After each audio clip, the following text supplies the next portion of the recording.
ఆనందం నీలోనే ఆధారం నీవేగా యేసుక్రీస్తు ఆశ్రయం పరలోకం గురించి చెప్తున్నప్పుడు నా ఒకడు నీటి మూలంగా ఆత్మ మూలముగా జన్మిస్తేనే గాని వాడు దేవుని రాజ్యంలో ప్రవేశించడానికి ప్రభు చెప్తున్నాడు.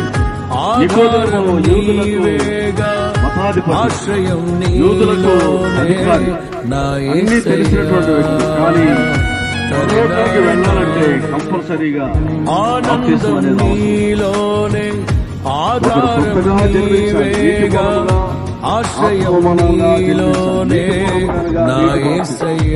అందుకని నీటి దగ్గరికి వచ్చాము.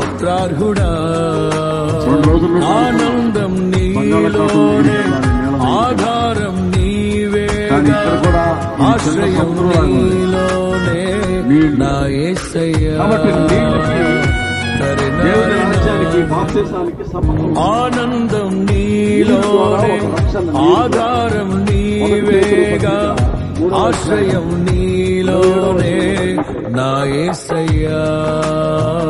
స్తోత్రార్హుడా ఆనందం నీలోనే ఆధారం నీవేగా ఆశ్రయం నీలోనే నా యేసయ్యా.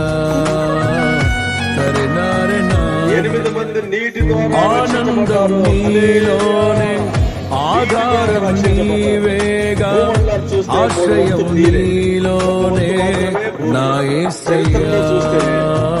స్తోత్రార్హుడా ఆనందం నీలోనే ఆధారం నీవేగా ఆశ్రయం నీలోనే నా యేసయ్యా.